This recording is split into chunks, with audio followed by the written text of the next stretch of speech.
बांग्लादेश में जब से तारिक रहमान नए प्रधानमंत्री बने हैं तब से बांग्लादेश में तमाम ताबड़तोड़ फैसले हो रहे हैं, लेकिन इस बार तारिक रहमान ने जो भारत को लेकर एक नया फैसला लिया है, अब उसे लेकर दुनिया भर के देश दहशत में आ गए हैं। तारिक रहमान ने कल भारत से एक अर्जेंट अधिकारी को बुलाकर सेना का सबसे बड़ा अधिकारी बना दिया। बांग्लादेश में नए प्रधानमंत्री बनते हैं, सबको लगता है कि औपचारिक बदलाव होगा, लेकिन कुछ ही घंटों बाद एक आदेश निकलता है। भारत में तैनात एक वरिष्ठ सैन्य अधिकारी को अर्जेंट बुलाया जाता है, उसके बाद उसे सीधे फील्ड कमांड दे दी जाती है, यानी बांग्लादेश का बड़ा अधिकारी बना दिया जाता है। आखिरकार अब सवाल उठता है कि भारत से ही क्यों उस राजदूत को बुलाकर बांग्लादेश ने इतनी बड़ी कमांड दी, इतना बड़ा सेना का अधिकारी बनाया। और जब बांग्लादेश में तारिक रहमान कर रहे थे तो भारत भी चौकन्ना हो गया, दुनिया भर के देश सोचने पर मजबूर हो गए, आखिरकार बांग्लादेश ने इस अधिकारी को इतना बड़ा अफसर क्यों बनाया। अब आप हमारे साथ इस वीडियो में समझिए, आखिरकार जो बांग्लादेश ने इतना बड़ा ऐलान किया, इतना बड़ा जो कदम उठाया है, इसके पीछे बांग्लादेश का माइंड मेकअप क्या है, बांग्लादेश क्या सोच रहा है, तारिक रहमान क्या करने वाले हैं। बांग्लादेश ने जो कुछ किया है इसके पीछे एक बड़ी चाल भी हो सकती है। देखिए ये वीडियो। भारत से अर्जेंट बुलाकर बांग्लादेश के नए प्रधानमंत्री ने इस व्यक्ति को क्यों बनाया सेना का सबसे बड़ा अफसर। बांग्लादेश के इस फैसले से दहशत में दुनिया, भारत भी हो गया चौकन्ना। भारत से इस अफसर को तुरंत वापस बुलाकर क्यों दी गई फील्ड कमांड। बांग्लादेश में सत्ता बदली, प्रधानमंत्री बदले, लेकिन असली खेल अब शुरू हुआ है। ढाका से जो खबर आई उसे सुनकर सिर्फ दक्षिण एशिया ही नहीं बल्कि वैश्विक रणनीति गलियारों में भी हलचल है। सेना में बड़े फेरबदल, इंटेलिजेंस चीफ बदला, भारत से अफसर को तुरंत वापस बुलाकर फील्ड कमांड दी गई। सवाल ये कि क्या ये सिर्फ रूटीन बदलाव है या बांग्लादेश ने ऐसा कदम उठाया जिससे पूरी दुनिया चौकन्नी हो गई।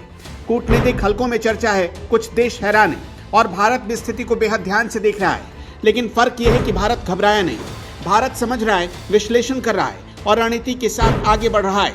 हाल ही में सत्ता परिवर्तन के बाद तारिक रहमान ने प्रधानमंत्री पद संभाला। सरकार बनते ही सेना और खुफिया ढांचे में बड़े बदलाव शुरू हो गए। Lieutenant general M manure Rahman को चीफ ऑफ जनरल स्टाफ यानी सीजीएस बनाया गया है।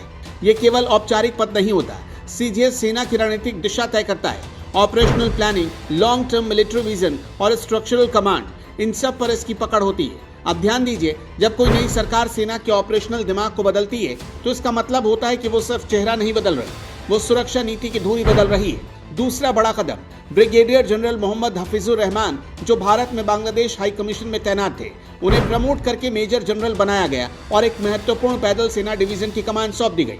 भारत से वापस बुलाना, सीधे फील्ड कमांड देना, ये साधारण प्रक्रिया नहीं है। भारत में तैनाती का मतलब होता है द्विपक्षीय सैन्य समझ, कूटनीतिक समन्वय और क्षेत्रीय सुरक्षा समीकरण की गहरी जानकारी।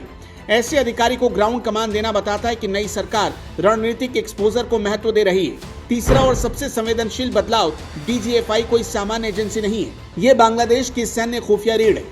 इंटेलिजेंस चीफ का बदला जाना हमेशा बड़ा संकेत देता है। ये बताता है कि सरकार आंतरिक स्थिरता, राजनीतिक समीकरण और संभावित अस्थिरता पर अपनी पकड़ मजबूत करना चाहती है। जब सेना और खुफिया दोनों की कमान में बदलाव एक साथ हो तो ये महज प्रशासनिक निर्णय नहीं होता, ये पावर स्ट्रक्चर का रीसेट होता है। इस खबर के बाद अंतर्राष्ट्रीय विश्लेषकों की नजर ढाका पर टिक गई। दक्षिण एशिया में सैन्य संरचना का हर बदलाव भू राजनीतिक संकेत देता है। अमेरिका, चीन और क्षेत्रीय ताकतें ये सब बारीकी से स्थिति देख रही हैं। कुछ इसे पावर कंसोलिडेशन कह रहे हैं, कुछ इसे नई सुरक्षा नीति की शुरुआत बता रहे हैं। और हाँ, भारत भी स्थिति को गंभीरता से देख रहा है। लेकिन फर्क समझिए, भारत भावनाओं में प्रतिक्रिया नहीं देता, भारत रणनीति से जवाब देता है। भारत और बांग्लादेश के रिश्ते पिछले वर्षों में मजबूत हुए हैं, सीमा सुरक्षा सहयोग बढ़ा है, आर्थिक साझेदारी गहरी हुई है। अगर भारत में तैनात अधिकारी को अहम कमान दी गई तो इसका सकारात्मक अर्थ भी निकाला जा सकता है कि नई सरकार ऐसे लोगों पर भरोसा जता रही है जो भारत के साथ सैन्य संवाद की बारीकियों को समझते हैं। भारत सोच में जरूर है, लेकिन आत्मविश्वास के साथ। भारत को पता है कि क्षेत्रीय स्थिरता उसके हित में है और वो हर स्थिति के लिए तैयार रहता है। सवाल ये भी कि क्या ये बदलाव केवल आंतरिक सत्ता संतुलन के लिए या बांग्लादेश अपनी विदेश और सुरक्षा नीति की नई दिशा तय कर रहा है।